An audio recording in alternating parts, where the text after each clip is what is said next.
Picture a dusty, old legal document being pulled from a vault. With one final document, Caryn Chandler thought she had won it all. The farm, the money, and the entire Roloff legacy seemed securely in her grasp.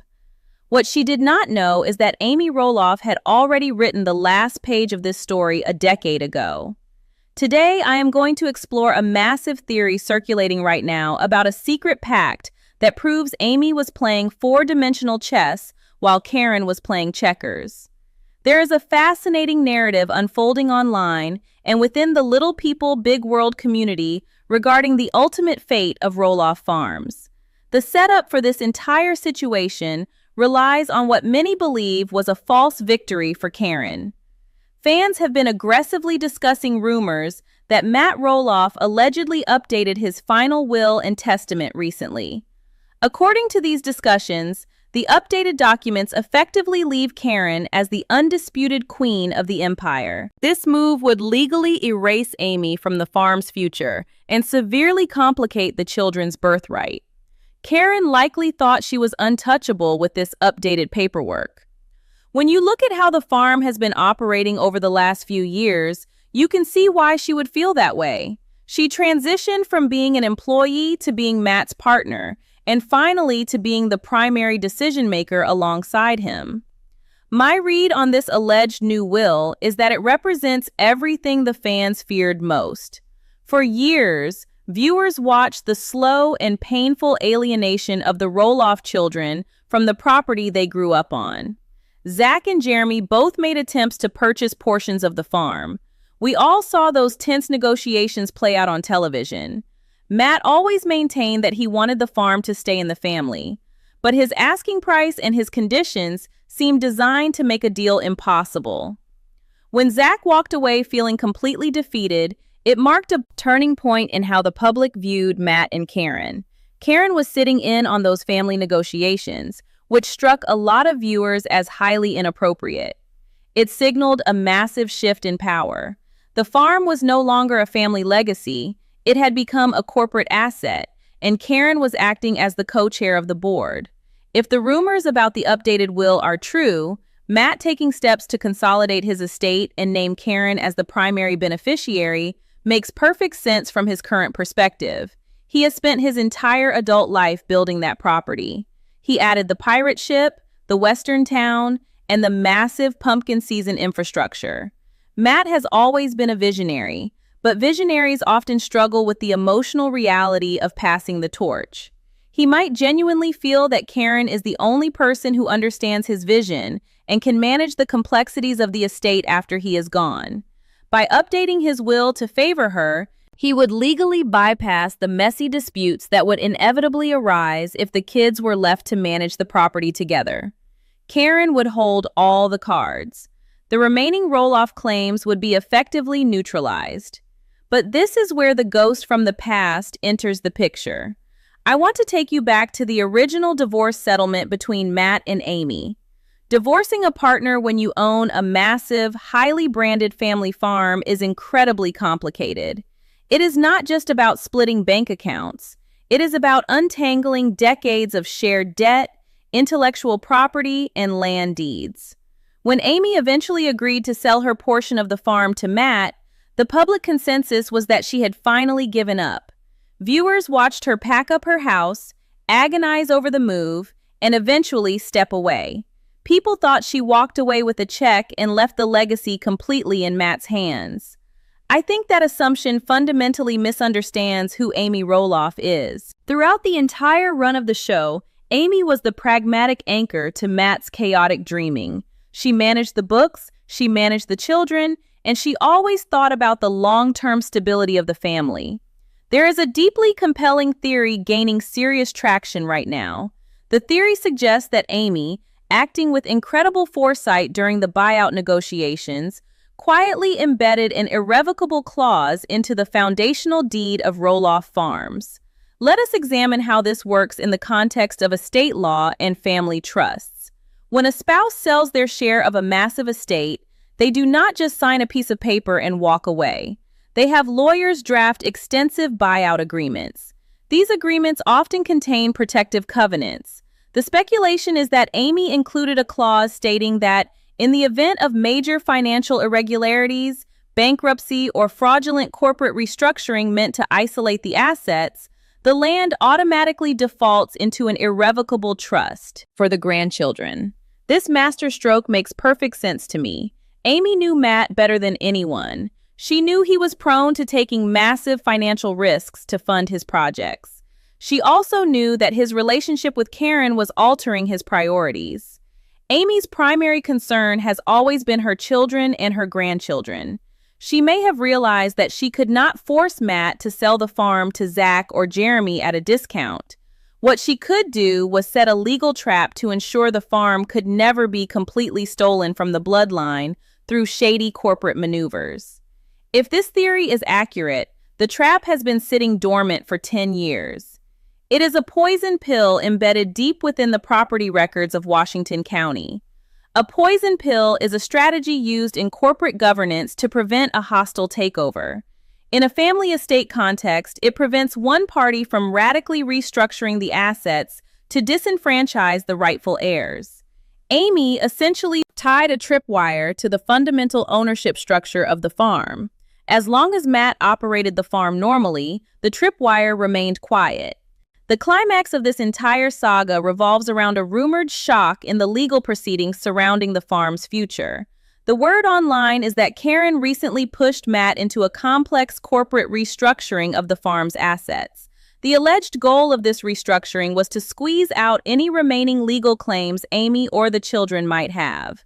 Corporate restructuring often involves transferring assets into new limited liability companies, changing the ownership shares, or moving real estate into new holding trusts. It is a common tactic used to shield assets from taxes or from specific family members. Caryn likely believed that by moving the farm into a new corporate entity, she and Matt could establish a clean slate. The new entity would be governed by the updated will, effectively locking the children out permanently. But here is the absolute brilliance of the situation, assuming the rumors are true. By pushing Matt to execute this aggressive legal maneuver, Caryn accidentally triggered the exact clause Amy had planted a decade earlier. Imagine the absolute shock in a courtroom or a mediator's office when Amy's legal team steps forward. According to the ongoing discussions, Amy's lawyer was able to completely bypass Matt's new will. A will only dictates what happens to assets that you actually own at the time of your death. If a foundational deed restriction is violated while you are still alive, the ownership of the asset can immediately change hands based on the terms of the original covenant. When Matt attempted to restructure the farm to isolate the assets, he allegedly violated the irrevocable clause regarding fraudulent corporate restructuring. The moment those new corporate papers were filed, the trap snapped shut. The clause was activated. The ownership of the land bypassed Matt entirely and defaulted directly into the trust established for the grandchildren. Caryn's attempt to secure her absolute control is exactly what stripped Matt of his ownership forever. I want to spend some time analyzing why this particular sequence of events feels so satisfying to the audience and why it aligns so well with the history we have all watched. For years, the viewers have felt a deep sense of injustice regarding the farm. We watched Zach, Jeremy, Molly, and Jacob grow up on that land. We watched them work the pumpkin patches, build forts, and invest their childhoods into making Roloff Farms a television phenomenon. The farm was a character on the show. When Caryn entered the picture, the dynamic shifted in a way that made a lot of viewers uncomfortable. She started as the farm manager. She was an employee who eventually became the boss. The power imbalance was glaring, especially when it came to her interactions with Matt's children. There were moments on the show where Caryn seemed to have more say over the farm's future than the people whose last name was on the sign. The idea that Caryn's own ambition was her undoing is a classic narrative arc. She pushed too hard. She wanted too much control. If she had just let Matt operate the farm as he always had, the poison pill would have remained dormant. Matt could have continued to rule his kingdom. But the desire to legally formalize her power and legally erase Amy's legacy was the fatal mistake. It is also important to look at this from Amy's perspective. After the divorce, Amy received a tremendous amount of criticism from certain segments of the fan base. People accused her of being bitter. They said she was holding Matt back.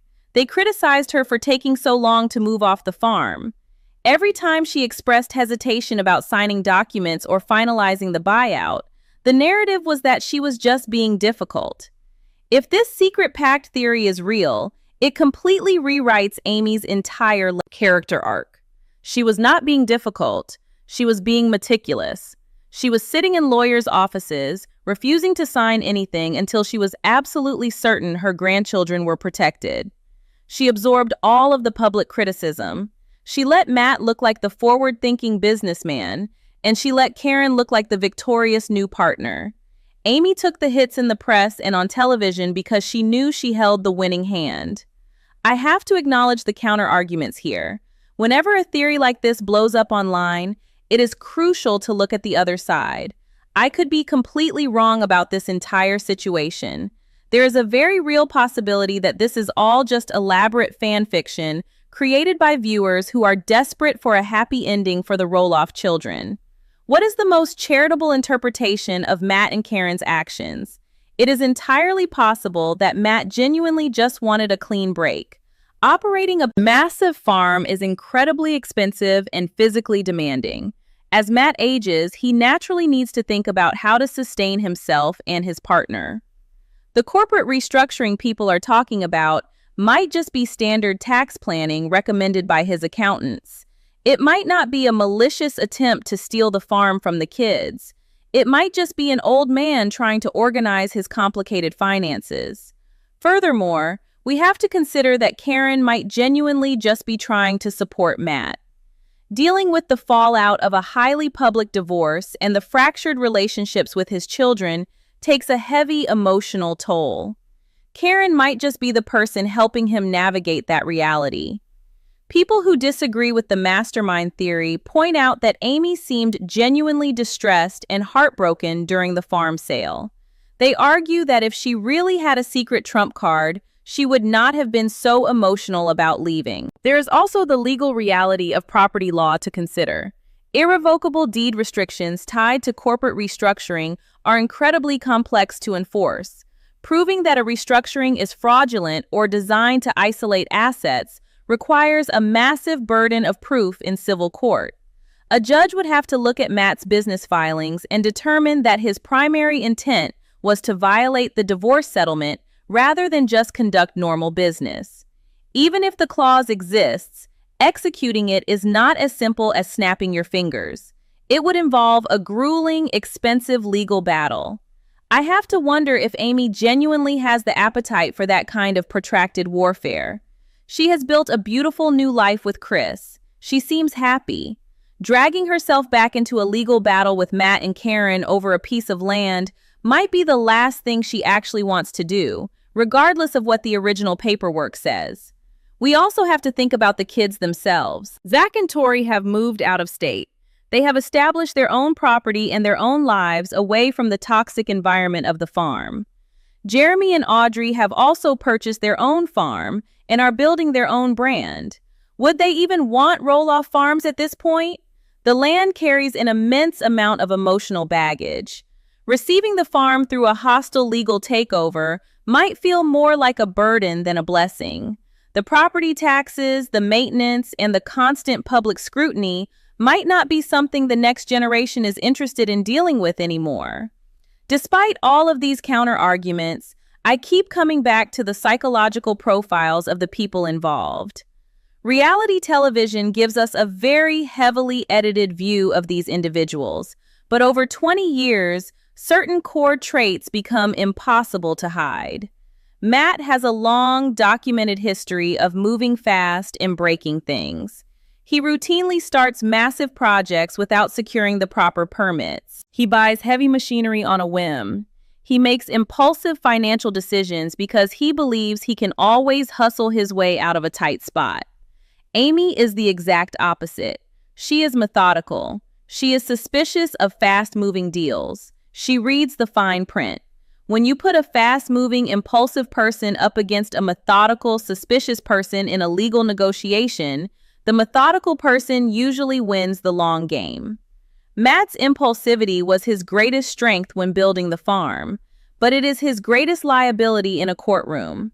If Matt decided to restructure the corporate entities owning the farm, I highly doubt he spent weeks analyzing the original divorce decrees to ensure he was not tripping any wires. He likely just hired a lawyer to draft the new LLC papers and sign them. Caryn, eager to secure her position, likely encouraged him to get it done quickly. They were probably looking forward, not backward. That blindness to the past is what makes this alleged trap so brilliant. The farm has fundamentally changed. The pumpkin seasons are not what they used to be. The family unity that sold the television show is completely shattered. Matt and Caryn are essentially ruling over an empty kingdom. The children only visit out of obligation, if they visit at all. I think the real legacy of Little People Big World is not the farm itself. It is the lesson about what happens when business completely supersedes family. Matt wanted to build an empire for his children, but in the process of building it, he pushed them all away. He valued the dirt and the wood more than the relationships. If the secret pact is real, it means the farm ultimately belongs to the kids anyway. Amy did not take the throne for herself. She secured it for the rightful heirs. She ensured that no matter how many bad decisions Matt made, and no matter how much influence Caryn tried to exert, the grandchildren would always have a legal claim to the land their parents helped build. There is something deeply poetic about that. The woman who was constantly told she was holding the farm back ended up being the only person who actually saved it. She played the long game. She endured the public criticism, she packed her boxes, and she walked away knowing the final chapter was already written. Whether this theory is completely legally accurate or just a massive reflection of how the audience wishes the story would end, it highlights a profound truth about the Roloff family dynamic. Power on that farm was never just about who held the deed.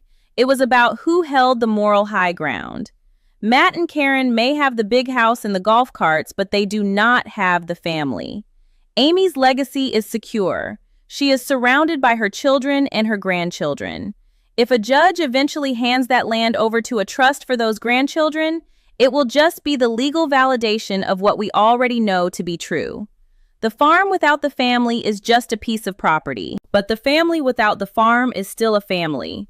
I honestly believe Amy realized that 10 years ago, and she made sure her legal strategy reflected it. This situation continues to develop, and I will be watching the legal filings closely to see if the rumors finally become public record. Until then, the story of Roloff Farms remains a masterclass in the consequences of prioritizing control over connection.